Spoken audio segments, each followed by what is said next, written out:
어느 시골 마을에 다들 농사를 짓고 정말 농사만 짓고 사는 그 동네에 한 아버지가 그래도 내 아들에게는 이 농사를 물려줬으면 안 되겠다. 너무 힘들겠다고 생각하신 것 같아요. 그래서 그 아들을 갖다가 나중에 이제 도시로 보내서 대학을 다니게 했습니다. 그때 많은 마을 사람들이 다 한결같이 욕을 했습니다. 그냥 농사 짓도록 놔두면 되지. 뭐한테 돈 들여가지고 거기까지 보내가지고 이렇게 공부를 시키나 다들 그렇게 생각했습니다. 역시 동네 사람들의 말과 다름없이 대학을 졸업하고는 변변찮은 직장을 얻지 못하고 역시 시골에 내려와서 같이 아버지와 농사를 짓고 그렇게 했습니다. 그때에 그 마을에 평균적으로 학력이 중졸밖에 안 되었습니다. 중졸을 나온 동네 아이들이나 정말 어렵게 공부시켜가지고 대학교를 졸업시킨 아들 모습이나 노는 것도 똑같고 하는 짓도 똑같고 여러 가지 모양으로 아버지의 마음에 실망이 되는 면들이 많았습니다. 그때 어느 날 그 마을에 큰 공장이 하나 들어오게 되었습니다. 공장이 들어오게 되고 그렇게 되니까 농사를 짓던 사람들의 일부 가운데 그 공장에 가서 일을 하게 되고 아들 역시도 그 공장에 이력서를 내고 취직을 하게 되었습니다. 근데 놀랍게도 나중에 그 아들은 그 모든 공장을 관리하고 책임지는 부장의 자리에 있게 되는가 하면은 그 마을에 아들하고 같이 이렇게 크고 그냥 학력적으로는 중학교밖에 안 나온 이들은 일반 사원으로 있게 되었습니다. 그때서야 아버지의 자존심이 회복이 되었습니다. 내가 아들을 공부시킨 보람이 있구나 이렇게 생각을 한 거예요. 마을 사람들도 그때서야 그 아버지의 선택이 옳았다는 것을 알게 되었습니다. 사랑하는 성도 여러분, 우리가 이 세상을 살아갈 때에 예수를 믿는 우리나 예수님을 믿지 않는 사람들이나 별반 다른 거 없습니다. 하루 세 끼 똑같이 먹고요. 세상 살을 돈벌이 하는 방법 그렇게 남다르지 않습니다. 똑같습니다. 예수를 믿는 것과 믿지 않는 것과 그렇게 표시가 나지 않습니다. 그러나 어느 날 예수님께서 이 땅에 오시게 되거나 아니면은 내가 하나님 나라로 가게 되었을 때 우리의 신분에는 엄청난 변화가 있다는 것을 알게 됩니다. 우리는 하나님의 자녀였고 우리는 하나님의 택함을 받은 족속이었고 우리는 왕 같은 존재였다는 것을 그제서야 깨닫게 되고 또 우리가 이 세상 살 때는 아무것도 모르고 그냥 철부지처럼 세상에도 택한 받지 못한 그런 사람처럼 세상에 속해서 살았지만은 그것이 아니었구나 하는 것을 나중에야 알게 되는 그런 상황이 나타나게 될 것입니다. 우리가 새해를 출발하면서 이런저런 모양으로 새롭게 살아야 되겠다 이런 마음의 다짐과 각오들을 많이 가질 수 있습니다. 사람들이 해맞이를 간다고 그렇게 난리 법석을 떨고 그렇게 하는데 사실은 성경적으로 바람직하지 않습니다. 해는 어제도 뜨고 오늘도 뜨고 내일도 뜹니다. 해는 내가 해맞이를 안 가도 잘 뜹니다. 안 간다고 해가 안 뜨느냐? 그게 아니에요. 세상 풍습 쏟지 마시고 우리의 마음을 새롭게 하고 우리의 다짐을 새롭게 하는 게 중요하다는 것을 다시 한번 생각을 해야 합니다. 이번에 해맞이를 갔던 사람들의 인터뷰하는 것을 들어보니까 무엇을 소원으로 빌었습니까? 그렇게 하니까 해가 안 떠가지고 소원을 못 빌었다 그러더라고요. 구름에 가렸다는 이야기죠. 해가 안 뜬 게 아니라 구름에 가려서 해가 안 보였을 뿐이에요. 그마치 허황된 겁니다. 그 해 뜨는 해를 보면서 소원을 빌었다고 그 소원이 이루어졌느냐? 이루어진 것 같으면 그 다음에는 안 가겠죠. 근데 날이 갈수록 시간이 갈수록 더 많은 사람들이 가는 거 보면요. 매년 찾아가서 빌어도 안 된다는 이야기입니다. 그런 것을 알면서도 또다시 어리석음을 범하는 그런 부족함이 있습니다. 우리는 이 새해를 어떻게 살아야 되느냐? 한마디로 좀 당당하게 살아야 된다.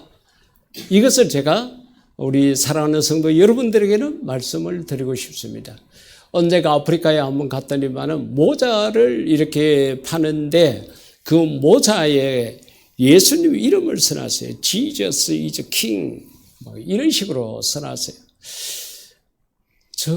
그래서 일단 하나 쓰고 다녔습니다. 아프리카 땅에서는. 한국에 와서는 못 썼습니다. 맞아 죽을 수 있겠다. 이런 생각이 든 거예요. 근데 그 땅에서는, 예수님이 얼마나 예수님의 이름이 존중받고 예수 믿는다는 것을 당당하게 여기며 살아가는지, 그걸 한눈에 알 수 있었습니다. 우리가 세상을 살아갈 때에 내 명찰을 그렇게 달지 아니하고 내 옷에 그런 이름을 새기지 않는다 하더라도 우리는 하나님의 자녀로서 당당하게 살아가야 된다는 거죠. 왜? 그 이유가 몇 가지 있습니다. 그 가운데 첫 번째가 에베소서 1장 4절 이하 말씀 가운데 보게 되면은 하나님께서 우리가 이 세상에 태어나기 전에 이게 중요합니다. 그래서 이 에베소서에서는 창세 전에 우리가 보통 지난 연말에 회사나 기업, 학교 여러 기관에서 수고를 많이 한 사람들에 대한 표창을 주고 그러잖아요. 그러면은 그 한 해 동안에 실적을 많이 내거나 아니면 모범적 태도를 보이는 그런 사원들에게 상을 주잖아요. 겪어보니까, 지나고 보니까, 당해보니까 당신은 우리 회사의 우수한 사원이야. 당신은 우리 팀에서 리더야. 이런 생각이 들어서 이제 그제서야 표창을 주거든요. 근데 하나님께서는 우리가 이 세상에 태어나기 전에, 그럼 내가 기도를 많이 했다. 내가 교회 열심히 봉사했다. 이게 하나도 아니잖아요. 내가 만들어지기도 전인데, 그때에 하나님께서 우리를 택하사 선택했다는 거죠. 예정했다고 그럽니다. 그래서 장로교 교리 가운데는 예정론이라는 게 있습니다. 이 사람은 하나님의 자녀로 예정되어 있다 하는 거예요. 그러면은 그 사람은 어차피 이제 정말 천국에 들어갈 사람이라 생각할 수 있잖아요. 그러면은 우리가 전도할 필요가 없네? 왜? 이미 지옥 갈 사람, 천국 갈 사람 갈라졌는데 우리가 가서 전도한들 뭐 하냐? 이렇게 생각하지만은 생각을 달리 해야 될 게 뭔가 하면은 창세전에 택함을 받고도 자기가 하나님의 자녀의 것을 모르고 망나니처럼 믿지 않는 사람들 대열 속에 섞여가지고 이렇게 살아가는 자들이 있다는 거예요. 그래, 그런 자들이 있으니까 너 가서 전도하라는 거야. 그러면 그가 하나님이 나를 부르시네 생각을 하고 하나님 품으로 돌아오게 될 거다. 그걸 이야기를 하는 거예요. 그러니까 예정되었다고 그래서 다 이 땅에 태어나가지고 예수님을 열심히 섬기고 정말 하나님 앞에 예배를 잘 드리고 그런 자가 아니라는 거예요. 그렇게 하지 않고 사는 자가 있으니까 가서 데리고 오너라. 그들을 전도하라. 바로 그런 의미인 거예요. 그래서 이 에베소서 1장 4절 이하 말씀 속에서는 창세전에 우리를 택했다. 저는 이 말씀을 묵상을 이렇게 하다가 자다가도요 기쁨의 웃음이 나와요. 이 말씀이 연상이 되면은 하나님께서 무엇을 보시지 못했을 때죠. 왜? 창세전이니까. 그때 벌써 저와 여러분을 택했다는 거예요. 사랑하는 성도 여러분, 세상 사람들이 우리를 봤을 때는 별거 아닐 수 있습니다. 저거 일요일마다 예배당에 간다고 놀러도 못 가고, 저거 이렇게 추운데 마스크 들고 전도하러 다닌다고, 저거 뭐 예수 믿는다고 세상에 술 먹는 맛도 모르고 세상에 먹고 즐기고 하는 것도 제대로 못하고 이런 것으로 그렇게 생각할지 모르지만은 아닙니다. 우리는 위대하고 거룩하시고 존귀하시고 영원하신 생명 되신 주인 되신 하나님으로부터 택함을 받은 자입니다. 여기에 대한 자부심을 가지시기를 주의 이름으로 축복합니다. 두 번째로는 마태복음 10장 19절 20절 가운데 보면은 우리가 성령님의 인도함을 받는 자라는 것을 알 수 있습니다. 이 마태복음 10장 속에서는 예수님께서 제자들을 다 불러 모아놓고 이제 전도하러 내보냅니다. 그러면서 예수님의 심정을 이야기를 하는데 내가 너희를 내보내는 것이 마치 양을 이리떼로 보내는 것하고 같다. 이리떼 속에 양이 들어가면 잡아먹히게 되죠. 전도하러 나가는 것이 이렇게 어렵다는 것보다는 세상이 그것이 악하다는 거예요. 당신네들 이 땅에서 이렇게 먹고 살기 위해서 고생하고 어렵고 힘들고 그렇게 한데 예수님을 믿으십시오.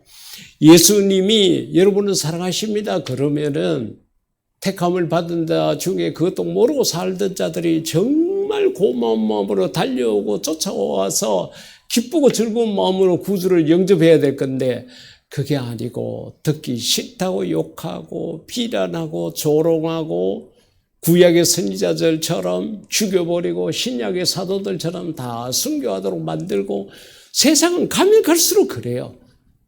그래, 그러한 제자들의 모습을 두고 이런저런 몇 가지 말씀을 하십니다. 그 말씀 가운데 하나가 혹시 너희가 전도하다가 붙잡혀 가더라도 겁내지 마.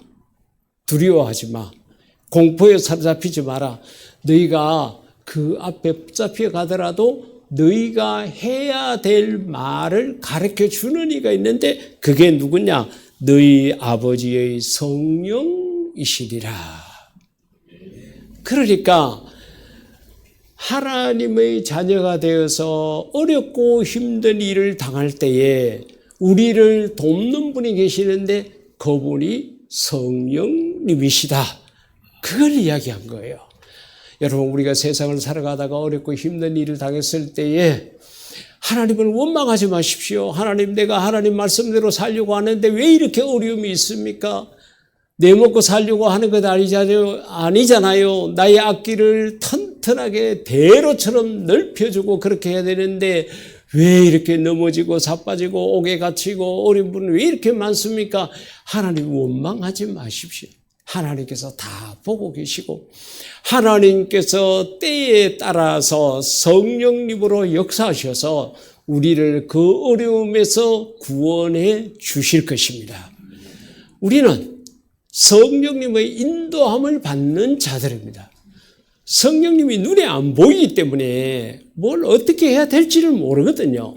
그런데 성령님께서 우리의 모든 걸음을 선한 길, 의의 길, 좋은 길로 인도하고 계십니다.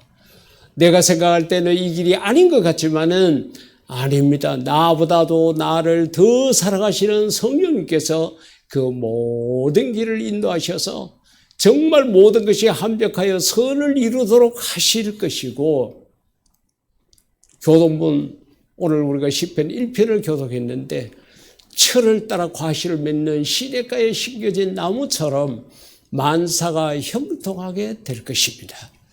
성령님이 우리를 인도한다는 거예요. 우리는 보통 사람이 아니라는 거죠. 우리 급식 기념식을 할 때에 시장님이 차에서 내려가지고 이렇게 오시는데 보니까 차에서 내리자마자 또 옆에 비서관이 뭘 하나 이렇게 시장님한테 주고 시장님이 그걸 이렇게 먹으시더라고요. 그래서 내가 시장님한테 뭐냐고 물어보니까 용각산이래. 하도 오라는 데 많고 가서 말을 많이 해야 되거나 목이 잠겨가지고 말이 안 나온대요. 그래서 용각산을 하나 먹었다고 그같이 이야기하더라고요. 그 눈에 보이는 비서관이죠. 근데 눈에 보이지 않는 여러분의 비서관이 계시는데 그분은 성령님이십니다. 우리를 돕는 자예요. 하나님의 자녀이기 때문에 우리를 돕는다는 거예요. 하나님의 자녀가 아닌 자에게는 성령님의 인도하심이 없습니다. 영접하는 자, 그 이름을 믿는 자들에게는 하나님의 자녀가 되는 권세를 줬다고. 그렇게 우리가 하나님의 자녀이니까 하나님께서 성령의 인도하심을 받게 한다는 거죠. 그렇기 때문에 여러분 눈에 보이지 않는다고 이렇게 어려운 일을 당했는데 왜 나 혼자냐고 그렇게 절대로 생각하지 마십시오. 눈에 보이지 않는 성령님께서 우리의 모든 것을 인도하실 것입니다. 세 번째로는 우리는 천사의 도움을 받는, 천사의 시중을 받는 자입니다. 사도행전 12장 7절 이하 말씀 가운데 보면은 베드로가 복음을 전하다가 예수님을 증거하다가 감옥에 갇혔습니다. 사실은 베드로가 바로 잡힌 날 처형을 당해야 되는데 그날이 명절이라 가지고 명절 지낸다고 이제 감옥에 넣었거든요. 그런데 그 감옥에 들어갔을 때 베드로가요 얼마나 믿음이 좋은지요. 여러분 만약에 우리가 감옥에 갇혔다 그러면 잠이 제대로 오겠습니까? 근데 베드로 보니까요 옷 겉옷은 벗어가지고 옆에다가 포개놓고 신도 벗어가지고 옆에다 놔놓고 큰 대자로 뻗어서 자고 있는 거예요. 믿음이 좋은 거겠죠. 하여튼 그런 모습으로 자고 있었습니다. 근데 하나님께서 천사를 보냈습니다. 천사를 보내니까 여러분 보통 천사가 오게 되면은 빛이, 밝은 빛이 이렇게 비치게 되잖아요. 그러면 우리가 밤에 잠을 자다가 누군가가 와서 불을 켜게 되면요, 밝은 불빛에 잠이 깨게 되잖아요. 천사가 와서 밝은 빛이 그렇게 비쳐도요, 베드로는 그걸 몰라요. 그냥 자요. 그러니까 천사가 보니까 기가 차도 않으니까 옆구리를 차서 깨웁니다. 천사가 주먹으로 쳤는지 발로 툭툭 건드리는지 모르지만 하여튼 옆구리를 차니까 비시시 일어나는 거예요. 그 일어나니까 천사가 옷 입어라, 신 신으라, 따라오너라 이래가지고 따라 나와서 보니까 나중에 감옥 밖으로 나온 거예요. 그제서야 베드로가 뭐라고 이야기하는가 하면 천사가 하는 것이 생시인 줄 알지 못하고 환상을 보는가 하더라. 잠을 얼마나 깊이 잤는지요. 그렇게 지가 일어나서 제 손으로 옷을 입고 신을 신고 귀로 천사가 하는 말을 다 알아듣고 따라오라까지 따라갔는데도 이게 꿈인지 생시인지 알지 못했다고 그같이 이야기를 한 거예요. 하여튼 이 베드로의 성격을 보면 참 대단합니다. 하여튼 이렇게 해서 천사를 보내가지고 하나님께서 베드로를 구원시켜 주셨습니다. 사랑하는 성도 여러분, 우리는 천사로 하여금 시중을 받는 자입니다. 주인 입장입니다. 천사는 하나님의 부리는 영입니다. 하나님의 심부름꾼입니다. 너 가서 베드로 저거 깨워가지고 감옥 밖으로 데리고 나와 그러면은 천사는 그렇게 하는 거예요. 너 저기 가서 그 집사 기도 좀 하도록 만들어 그러면은 천사가 그렇게 하는 거예요. 너 가서 저 권사 그 어려움 때문에 기도하고 있는데 너 그 기도소 좀 들어와. 전부 다 하나님의 뜻대로 움직이는 게 천사거든요. 하나님께서 우리에게 천사를 보내어서 시중을 받게 했다는 거죠. 그래 그만치 우리가 귀중한 존재입니다. 하나님께서 지금 이 땅에 지구상에 약 80억에서 82억이 살고 있다 그러는데 그 가운데 하나님을 믿는 자에 속한 우리에게는 일일이 천사를 보내어서 우리의 기도를 천사를 통해서 다 항로에 담아가지고 하나님 앞에 가져가기도 하고 그 하나님의 말씀을 듣고 우리에게 와서 심부름하기도 하고 우리가 대단한 존재라는 거죠. 그래서 뒤에 오늘 읽었던 베드로전서 2장 90절 가운데 보면은 우리를 갖다가 이렇게 이야기합니다. 너희는 택하신 족속이요. 선택함을 받았다는 이야기죠. 그리고 왕 같은 제사장들이요. 왕이 아니라 왕 같은 제사장. 예, 거룩한 나라요. 그의 소유가 된 하나님의 소유가 된 백성. 하나님의 백성이니 이는 너희를 어두운 데서 불러내어 그의 기이한 빛에 들어가게 하시니 그의 아름다운 덕을 선포하게 하려 하심이라. 그러면서 10절에 너희가 전에는 하나님의 백성이 아니더니 이제는 하나님의 백성이요 전에는 긍휼을 얻지 못하더니 이제는 긍휼을 얻은 자니라. 그렇기 때문에 여러분 우리는 외형적으로는 믿지 않는 사람들하고 별반 다를 것 없이 여겨지지만은 우리가 태어나기 전에 하나님이 우리를 택한 자요. 성령님이 우리를 인도하는 자요. 천사의 시중을 받는 자요. 마지막에 오늘 본문에 있는 말씀처럼 우리는 하나님의 백성이 되어서 하나님 나라에서 천국에서 같이 살게 될 자라는 겁니다. 그렇기 때문에 이 땅에서 내가 가진 것이 없고 배운 것이 없고 내 명예가 부족하다 그래서 절대로 실망하거나 좌절하지 마십시오. 눈에 보이지 않는 하나님의 은혜가 우리들에게 한없이 임하고 있는 것입니다. 절대로 세상 사람들이 나를 인정해 주지 않고 알아주지 않고 나를 존중해 주지 않는다고 실망하지 마십시오. 하나님께서는 우리를 사랑하시고 우리를 눈동자처럼 지켜 보호해 주시고 우리를 하나님의 깊은 품에 안아서 이 세상이 감당할 수 없는 하나님의 자녀로 살아가게 하고 있다는 것입니다. 세상에 기죽지 마십시오. 세상은 날이 갈수록 더 세지고 더 악하여지고 더 정말 악의 물결이 더 크게 일어나고 있습니다. 세상 감이 갈수록 이제 그래요. 그래서 최악의 상황에 다다랐을 때 예수님께서 다시 오시게 되는 거예요. 그래 우리는 마지막 때를 살고 있다고 생각하시면 됩니다. 세상 두려워하지 말고 금년 한 해를 하나님의 자녀답게 당당하게 살아가기를 주의 이름으로 축복합니다. 이 시간 우리 다 같이 기도할 때 하나님 내가 세상을 이기는 자가 되게 해 주십시오. 눈에 보이지 않는 하나님의 사랑을 느끼고 하나님의 손길을 느끼며 살아가는 그런 자가 되게 해달라고 기도하시겠습니다.